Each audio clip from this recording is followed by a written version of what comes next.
What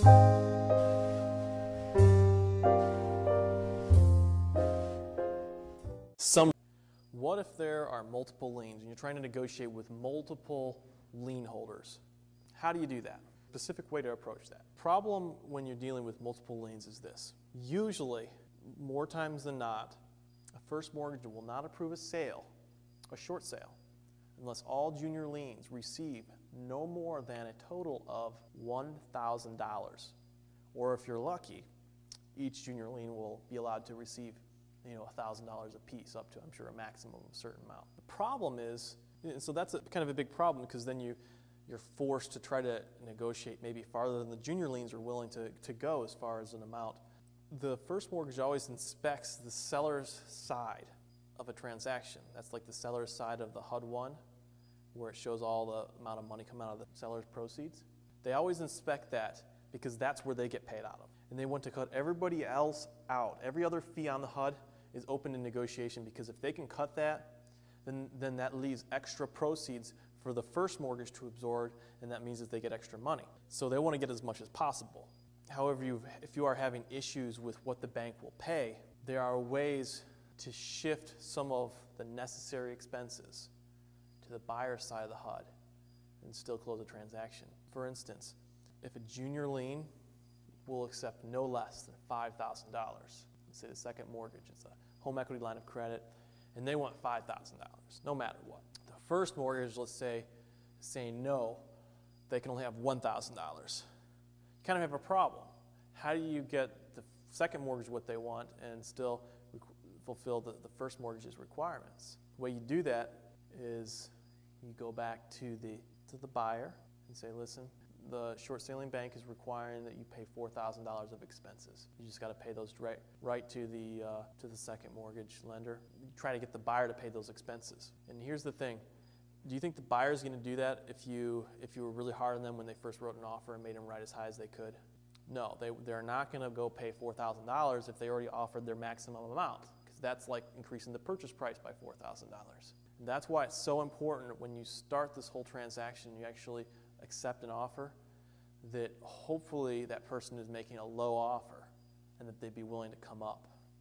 You don't want them to present their highest offer, because when you get in a situation where you need them to come up on a specific thing or help you out with something to make it close, they're not going to want to, A, or B, be able to. There's examples of how this is written up in the purchase agreements, in the forms, it's in a PDF, and you can check that out.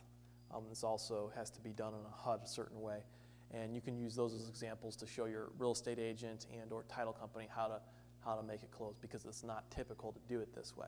Let me just recount a typical scenario that I had to work with. I had a house that I had short sale as a favor for a referral, because I wouldn't normally do a house that's that required this much negotiating work. The house needed a lot of work. It was just in horrible condition.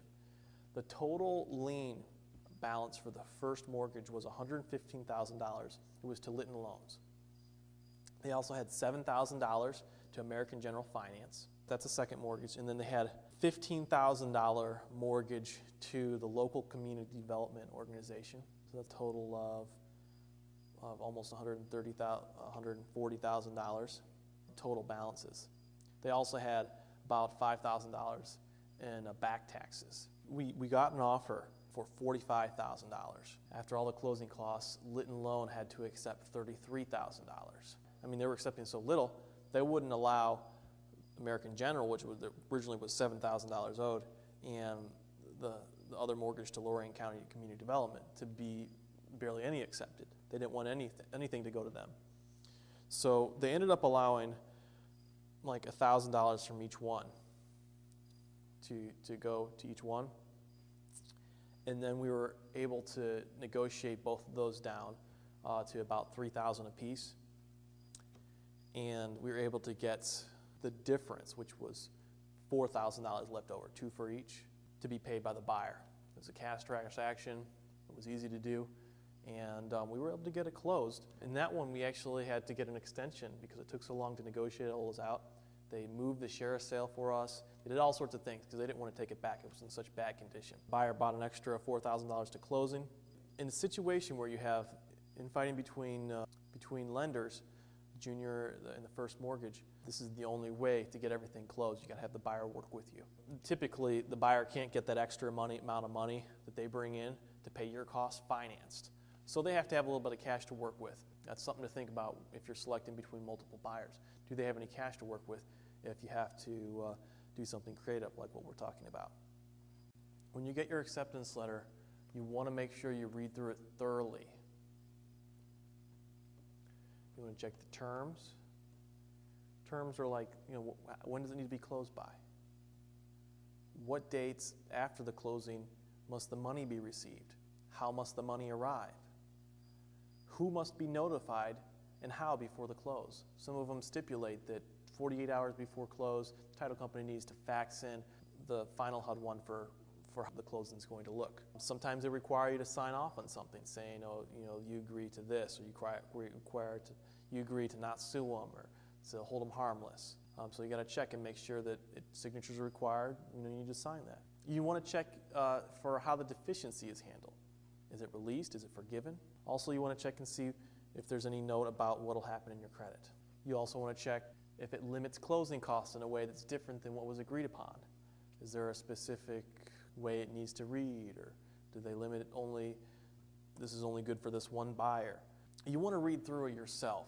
Note on a piece of paper a checklist of everything that needs to be done. You're getting ready to close and you don't want anything to go wrong. So use this checklist as a way of following up with your title company, because they typically handle the close, or your title attorney, depending on where you are, will handle the close and the escrow. And you just want to follow with the person that you're working with at the title company. Make sure that they've done everything they were supposed to do. Because if any of the terms of the acceptance letter are violated, that could nullify the acceptance and to keep it from happening successfully. It'd be very rare that acceptance actually would be nullified. I've seen title companies mess up and do things all wrong and not follow the terms of the acceptance letter and all these things, and it's always been accepted. They just simply don't want to return any money that's sent to them, so they're not going to not accept it. But just in case, you want to make sure that you're conscientious about following up with the people who need to do their job. And the only thing that's left to do after you've made sure all the acceptance letters are good and buyers are brought money to the table is to close and sign the agreement and bring everything to a close, and you're done. Even after a close, though, you want to follow up to make sure that the title company continues, because after it closes, they have to send the money in. You want to make sure the title company does that. And you want to call your lender, make sure they've received it. Several days after close. It's just important to do these things so that you make sure everything's successful. Now, I want to conclude this course by talking about something a little different than short sales. I'm going to step on some of your toes and challenge you a little bit, and also maybe step up a little bit on a soapbox. In fact, if you're a typical American, you're going to disagree, maybe even get angry with what I'm about to say. You've been programmed. You've been programmed systematically to want things, to buy things, to feel as if you don't get those desirable amenities you want, that you won't be able to continue living on this God-forsaken planet. And you've even been willing to sell yourself and your family into financial slavery in order to maintain this lifestyle. Clever marketing has sold you a lifestyle. This slavery lifestyle is a modern-day serfdom where people choose the buying choice through their systematic programming. And it's chosen for you. You don't make your own choice. This is the American dream. I'm sorry you've been sold a bunch of lies, but this is the American dream, my friend. Now, don't get me wrong. I'm not against having stuff. But there's nothing that is worth mortgaging your life over. When I look back at some of the most special times I've had in my life, these were times I spent with my family. They were connections I made with people. When I looked in someone's eye, but my chest opened up, and I felt like my heart just touched theirs. When I laughed so hard, I almost pooped myself. Or even times when I created something special and I felt good about it. Spiritual times that I've shared with my Creator. When you think about so much of the stuff of life, you have to admit that it's not stuff at all that life is made of. I just want you to think, don't give up your life so that you can be a slave to a bunch of stuff. There's a growing group of people who are choosing to live a life on their own terms.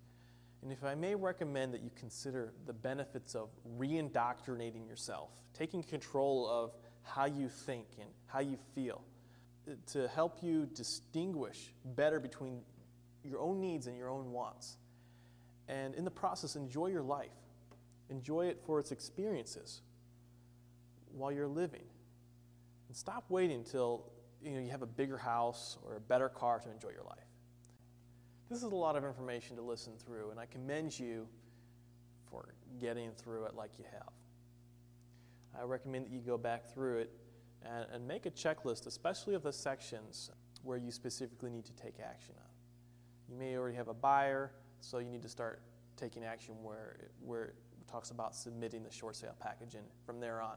Look back through and go ahead and make a checklist. You can either go to the index of the course manual and just look through and make a checklist, or listen through and with a pad of paper and make a checklist of the things that you specifically need to do in your situation in order to bring this to a successful close for you. Make a note that not everything I talk about is necessary in every person's situation. Like I said, many people already have a buyer and don't need to do marketing. Your lender may have already come out and done a broker's price opinion and told you just submit an offer in a HUD-1 net sheet, and we'll evaluate and do a short sale if it makes sense. So that cuts down much of the negotiation.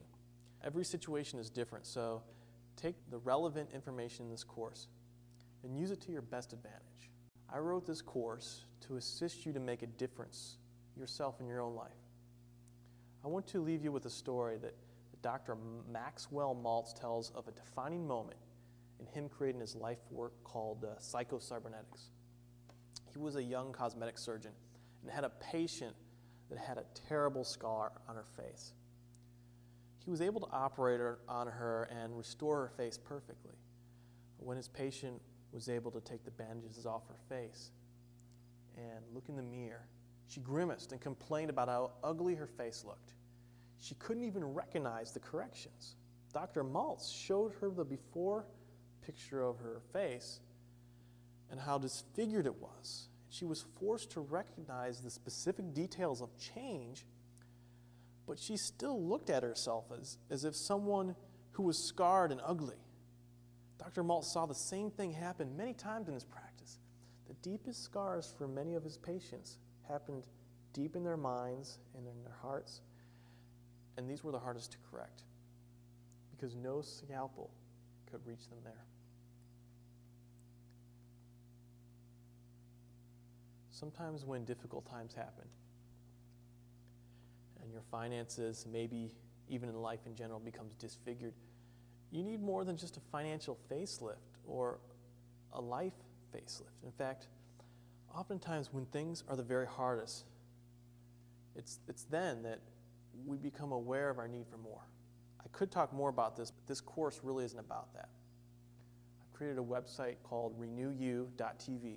This currently is just a one-page website with a video that explains one simple change you can make that is so deep it can literally transform your life at the deepest level. Check it out, Renew You TV.